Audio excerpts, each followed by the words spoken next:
الدنيا والآخرة. بسم الله الذي لا يضر مع اسمه شيء في الأرض ولا في السماء وهو السميع العليم. بسم الله الذي لا يضر مع اسمه شيء في الأرض ولا في السماء وهو السميع العليم. بسم الله الذي لا يضر مع اسمه شيء في الأرض ولا في السماء وهو السميع العليم. Alhamdulillah, para bapak, para ibu, para jemaah salat subuh yang dirahmati Allah Subhanahu wa taala. Mudah-mudahan Allah Subhanahu wa taala melimpahkan nikmat berupa iman dan Islam. Semoga kita selalu sehat walafiat, panjang umur, rezeki yang berkah, keluarga yang baik, bahagia, anak turun yang soleh dan solihah.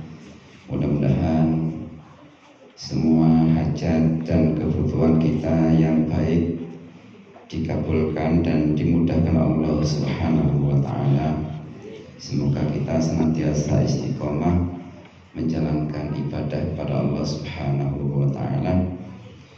Semoga segala urusannya yang ringan, yang berat, urusan pribadi dan urusan-urusan yang lain, mudah-mudahan dimudahkan Allah Subhanahu wa taala. Amin ya rabbal alamin. Bapak Ibu semuanya yang dirahmati Allah Subhanahu wa taala, pekan kemarin kita menjalankan salah satu perintah ibadah umroh. Niat umroh salah satunya adalah Bismillah Allahumma umrotan. Niat kepada Allah Subhanahu wa taala umroh semata karena Allah. Kalau jika niatnya nawaitul umrota wa haramtu biha lillahi ta'ala, saya niat menjalankan ibadah umroh dan memakai baju ihram karena Allah Subhanahu wa taala. Setelah itu kemudian setelah memakai baju ihram tidak boleh memakai baju selain itu. Bahkan tidak boleh ada jahitan, tidak boleh ada dalaman. Untuk ibu-ibu harus menutup aurat kecuali muka dan telapak tangan. Itu seakan saya membayangkan ketika kita sudah memakai baju ihram, baju putih-putih, itu kita melepas semua atribut dunia, semua kita tinggalkan, rumah kita tinggalkan, pakaian kita tinggalkan selain pakaian yang kita kenakan itu, ya, pekerjaan kita tinggalkan, semua pangkat dan jabatan kita tinggalkan sementara. Kita seakan kemudian seperti memakai baju kain kafan putih-putih, seperti kita yang sedang menghadap Allah Subhanahu wa taala dalam keadaan tidak punya apa-apa, tidak bisa apa-apa, dan tidak tahu apa-apa selain hanya pasrah kepada Allah Subhanahu wa taala. Jadi orang ketika beribadah itu sesungguhnya kita sedang menghadap Allah Subhanahu wa taala melepas atribut dunia. Seperti kita sholat, ketika kita sholat itu ya derajat kita sama di hadapan Allah Subhanahu wa taala. Kita hanya sebagai seorang hamba kawulo yang kewajiban kita hanya ngawulo, ibadah, menyerahkan hidup kita semata kepada Allah Subhanahu wa taala. Kita dulu lahir tidak punya apa-apa, tidak membawa apa-apa, bahkan tidak bisa apa-apa, hanya bisa menangis. Ketika kita nanti meninggal dunia juga sama. Kita ini juga meninggalkan seluruh apa yang kita sudah kumpulkan di dunia. Harta kita tinggalkan, keluarga kita tinggalkan, anak istri kita tinggalkan, jabatan kita tanggalkan, dan predikat kita sama, yaitu mayit, orang yang sudah meninggal dunia. Di hadapan Allah sesungguhnya hakikatnya kita sebagai seorang hamba Tugas seorang hamba itu hanya mengabdi, beribadah semata kepada Allah Subhanahu wa taala. Dan yang kita tinggalkan hanyalah iman dan amal soleh. Karena Allah memerintahkan dan mengingatkan kepada kita, alladzi khalaqal mauta wal hayata liyabluwakum ayyukum ahsanu amala. Dialah Allah Subhanahu wa taala yang mematikan dan menghidupkan kita kembali ke alam akhirat nanti untuk menguji siapa yang paling baik amalnya. Kalau kita meninggal dunia, yang kita bawa adalah iman dan amal soleh, dan yang kita tinggalkan selepas kita meninggal dunia adalah cerita-cerita kebaikan. Jadi kalau orang sudah meninggal dunia itu yang hanya diingat adalah cerita, ya, tinggal cerita saja kita ini. Maka itu kita harus meninggalkan cerita yang baik ketika kita telah tiada.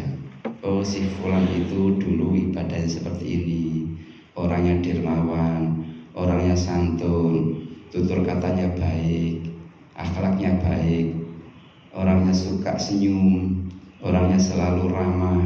Selalu itu yang diceritakan ketika sudah meninggal dunia. Kemarin jadi hari apa itu? Hari Jumat.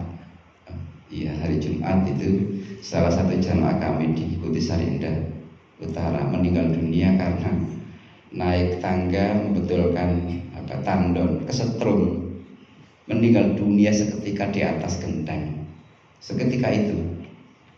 Padahal paginya masih ke masjid seperti kita ini, siangnya masih beraktivitas. Kemudian ternyata ada kabar meninggal dunia gara-gara kesetrum kabel yang mungkin dilengket di atas itu, meninggal dunia tiba-tiba di atas. Dan alhamdulillah beliau salah satu orang yang ahli ibadah, tiap hari selalu sholat berjamaah di masjid, dan sehari-hari itu selalu tugasnya, walaupun tidak punya amanah khusus, tapi dia selalu membersihkan masjid. Jadi ceritanya selalu baik kalau dia orang baik. Ya, insya Allah kalau meninggal dunia dalam keadaan seperti itu sudah dicatat Allah Subhanahu wa taala sebagai mati syahid dunia, dan insya Allah derajatnya surga tanpa hisab, mudah-mudahan insya Allah. Ya, kita ini tidak tahu ya kematian kita nanti seperti apa. Ya, yang jelas semua pasti akan meninggal dunia, tidak satupun di antara kita yang hidup di dunia selamanya, dan tidak tahu siapa dan kapan. Ya, ajal menjemput ketika sudah waktunya, ya sudah datang begitu saja, tanpa harus pamit, tanpa harus minta izin, tanpa harus apa, tanpa harus itu, tidak. Tapi ketika datang malaikat Israel diperintahkan Allah Subhanahu wa taala menjemput nyawa seseorang, maka saat itu pula dilaksanakan tugasnya. Begitulah sesungguhnya. Jadi kehidupan itu ya yang kita bawa adalah iman dan amal soleh, karena itu yang membawa bekal kita yang kita bawa di alam barzah, kita ada bawa di alam mahsyar, dan kita bawa di akhirat di surganya Allah Subhanahu wa taala. Ada orang yang masuk surga itu harus melalui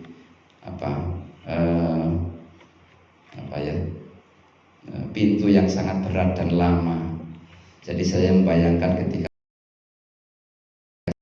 pada umur hanya ingin bertemu dengan Rasulullah SAW di Raudhah saja, itu prosesnya harus pakai aplikasi Tasrah itu dulu, ya. Kemudian setelah itu harus melalui pintu yang sangat panjang gitu, ya. Hanya ingin bertemu Rasulullah saat beliau telah tiada. Karena ada salah satu riwayat, barang siapa yang berkunjung kepada Rasulullah saat dia tiada, saat beliau meninggal dunia, seperti hanya berziarah ke Rasulullah saat beliau masih hidup. Ya, makanya orang bersemangat untuk berziarah ke makam Rasulullah dalam rangka ingin mendapatkan syafaat di hadapan Rasulullah karena izin Allah Subhanahu wa taala. Jadi manusia itu ketika telah tiada, yang di bawah adalah amal soleh, dan yang ditinggalkan adalah cerita-cerita yang sudah dia lakukan selama masih hidup di dunia.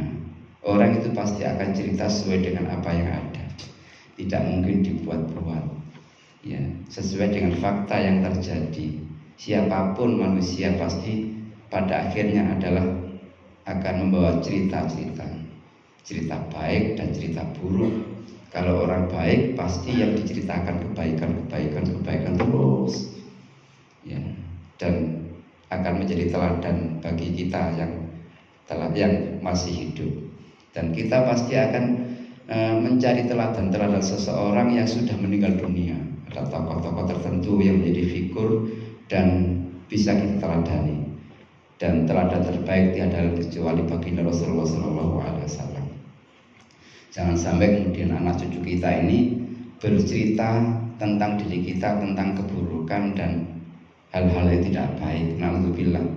Makanya kita ini hati-hati dalam hidup itu, jangan sampai membuat cerita-cerita yang buruk, jangan sampai membuat catatan sejarah yang tidak baik, karena itu akan membuat hal yang juga tidak baik untuk diri kita yang telah ada, maupun tidak baik pula untuk anak keturunan kita. Sehingga mudah-mudahan kita semua ini dalam hidup dunia yang sementara, yang amat sangat terbatas dan tidak lama lagi, karena akhirat itu ternyata dekat, dunia itu ternyata semakin menjauh kita. Jadi akhirat semakin dekat, dunia semakin jauh. Semakin jauh kita tinggalkan, akhirat akan mendekat kita, semakin dekat, semakin dekat, semakin dekat. Begitulah, sehingga yang kita kejar sesungguhnya bukan lagi urusan dunia, tetapi harus mengejar urusan akhirat.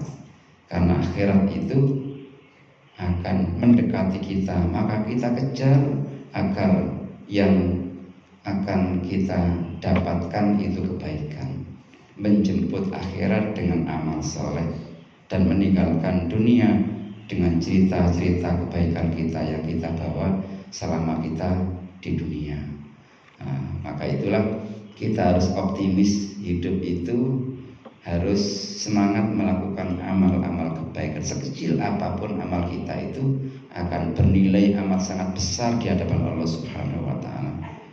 Baginda Rasulullah pernah bersabda, kalimatani khafifatani sakilatani, ya, kalimatani khafifatani fil lisan sakilatani fil mizan. Subhanallah alhamdulillah subhanallahil azim. Dua ucapan yang ringan diucapkan, berat amal timbangannya di akhirat. Habibatani indar rahman, amat sangat dicintai Allah Subhanahu wa Ta'ala. Apa itu? Subhanallah alhamdulillah subhanallahil azim. Ucapan subhanallah alhamdulillah subhanallahil azim, subhanallah alhamdulillah subhanallahil azim. Jadi ucapan tasbih itu memberatkan amal timbangan kita di akhirat, tapi ringan ucapannya. Atau bacaan subhanallah alhamdulillah wa la ilaha illallah wallahu akbar, itu ucapan tasbih yang amat sangat dicintai oleh Allah Subhanahu wa Ta'ala. Karena itu kita harus sebanyak mungkin melakukan amal kebaikan. Amal yang paling ringan itu ya bacaan dzikir, bacaan tasbih, istighfar, bacaan salawat yang bisa kita baca setiap saat, yang tidak harus menunggu waktu, tidak harus menunggu kesempatan. Setiap saat kita baca itu akan membuat amal kita semakin berat, kebaikan kita di hadapan Allah Subhanahu wa Ta'ala. Faman ya'mal mithqala dzarratin khairan yarah wa man ya'mal mithqala dzarratin syarran yarah. Siapa yang beramal kebaikan, ya sekecil apapun, maka akan diperlihatkan Allah Subhanahu wa Ta'ala di akhirat kelak. Dan begitu pula siapapun yang beramal keburukan, sekecil apapun, maka akan diperlihatkan Allah pula ketika kita di akhirat. Kita akan melihat amal kita, yang baik dicatat baik, yang buruk dicatat buruk, baik hati kita, lisan kita, ucapan kita. Apalagi salat subuh seperti ini, Masya Allah, salat subuh berjamaah itu seperti salat semalam penuh, seperti salat semalam penuh. Ini karena begitulah amal ibadah hamba Allah umat Rasulullah itu dilipat gandakan amal kebaikan. Setiap kali beramal 1 dilipat gandakan 10. Orang ketika berbuat dosa hanya dicatat sekali. Bahkan kalau hanya niat belum dilaksanakan, belum dicatat dosa. Kalau orang sudah niat kebaikan, belum melakukan kebaikan, sudah dicatat amal, sudah mendapatkan pahala. Jadi niat saja belum beramal, kalau niatnya baik sudah mendapatkan pahala. Ketika melakukan dilipat gandakan minimal 10 kali. Orang niat berbuat dosa belum dicatat dosa, ya, sebelum dia melakukan. Dia melakukan tapi kemudian istighfar mohon ampun kepada Allah, tidaklah jadi ditulis, dihapus keburukan itu dan diampuni dosanya. Begitulah kemurahan Allah, kemurahan umat baginda Rasulullah SAW. Maka tidak ada alasan orang itu untuk tidak beramal soleh, dan sangat rugi dan tidak masuk akal orang itu berbuat keburukan. Ya, begitu banyak nikmat Allah yang tiada pernah bisa kita hitung. Hanya Allah perintahkan bersyukur dengan melakukan amal soleh, itu sudah cukup bagi Allah. Ya, dan bekal kita yang kita bawa hanyalah iman dan amal-amal kebaikan kita. Mudah-mudahan kita diberikan Allah Subhanahu wa taala sehat, panjang umur, rezeki yang berkah, dan senantiasa kita ahli ibadah. Amin ya rabbal alamin. Al-Fatihah. A'udzu billahi minasyaitonir rajim. Bismillahirrahmanirrahim. Alhamdulillahirabbil alamin. Arrahmanirrahim. Maliki yaumiddin. Iyyaka na'budu wa iyyaka nasta'in. Shiratal mustaqim. Shiratal ladzina an'amta 'alaihim ghairil maghdubi 'alaihim waladdallin. Bismillahirrahmanirrahim. Alhamdulillahirabbil alamin. Allahumma shalli wa sallim wa barik ala sayyidina Muhammad. Alhamdulillahirabbil alamin. Ya Allah, ya Rahman, ya Rahim, yang Maha Pengasih, Maha Penyayang. Begitu besar rahmat-Mu, begitu besar kasih sayang-Mu kepada kami ya Allah. Begitu banyak nikmat yang telah Kau curahkan kepada kami. Nikmat sehat, nikmat rezeki, nikmat kesempatan, nikmat kebahagiaan, nikmat keluarga, nikmat pekerjaan. Banyak nikmat Allah, Engkau yang memberikannya ya Allah. Berikan kami menjadi hamba-Mu yang pandai bersyukur. Ya Allah, ya Rahman, ya Rahim, ya Ghaffar, ampuni semua dosa-dosa kami ya Allah. Dosa yang kecil maupun dosa yang besar, dosa yang kami sengaja maupun dosa yang kami tidak sengaja, dosa yang sudah kami lakukan di masa-masa yang lalu ya Allah, maupun dosa yang akan datang, dan pula dosa kedua orang tua kami ya Allah, dosa ayah ibu kami, dosa keluarga kami ya Allah, dosa anak istri suami kami ya Allah. Ampuni semua dosa keluarga kami ya Allah. Ampuni pula dosa jamaah kami, dosa masyarakat kami, dosa semua orang Islam, baik yang masih hidup maupun yang telah tiada. Dan ampuni pula ya Allah dosa para guru-guru kami, dosa orang-orang yang berjasa kepada kami, dosa para pemimpin kami. Berikan kami ya Allah hamba-Mu yang senantiasa bersyukur atas semua nikmat-Mu ya Allah, senantiasa bersabar atas semua ujian yang Kau berikan kepada kami ya Allah. Berikan kami menjadi hamba-Mu yang ahli ibadah, ahli salat, ahli puasa, ahli zikir, ahli baca Al-Quran, ahli qiyamul lail, ahli sedekah, ahli berbuat baik ya Allah. Jangan kami berikan hamba-Mu yang menjadi orang-orang yang pendosa, melakukan amal keburukan, amal kemaksiatan. Jauhkan kami ya Allah dari fitnah dunia, fitnah harta, fitnah pekerjaan, fitnah pangkat, fitnah jabatan, fitnah dunia, fitnah alam barzah, dan fitnah akhirat ya Allah. Berikan kami ya Allah hamba-Mu yang senantiasa istiqomah melakukan semua kebaikan-kebaikan yang Kau perintahkan ya Allah. Jadikan kami hamba-Mu yang senantiasa duduk, rukuk, sujud hanya menyembah kepada-Mu ya Allah. Jauhkan kami dari segala ujian, dari segala penyakit ya Allah, ya Rahman, ya Rahim, ya Mujibas Saidin. Berikan keluarga kami keluarga yang bahagia, sakinah, mawaddah, warahmah. Anak turun kami, anak turun yang saleh dan salihah. Limpahkan rezeki yang berkah, yang barokah kepada kami ya Allah, sehingga kami bisa menyempurnakan ibadah kami, bisa melaksanakan ibadah haji, ibadah umrah, memenuhi panggilan-Mu ya Allah, ya Rahman, ya Rahim, ya Mujibas Saidin. Rabbana taqabbal minna innaka antas samiul alim wa tub 'alaina ya maulana إنك أنت التواب الرحيم ربنا هب لنا من أزواجنا وذرياتنا قرة أعين واجعلنا للمتقين إماما ربنا آتنا في الدنيا حسنة وفي الآخرة حسنة وقنا عذاب النار وادخلنا الجنة مع الأبرار يا عزيز الغفار يا رب العالمين صلى الله على سيدنا محمد وعلى آل سيدنا محمد سبحان ربك رب العزة عما يصفون سلام على المرسلين والحمد لله رب العالمين الفاتحة الرحمن الرحيم مالك يوم الدين إياك نعبد وإياك نستعين صراط الذين أنعمت عليهم غير المغضوب عليهم ولا الضالين. Demikian, maaf,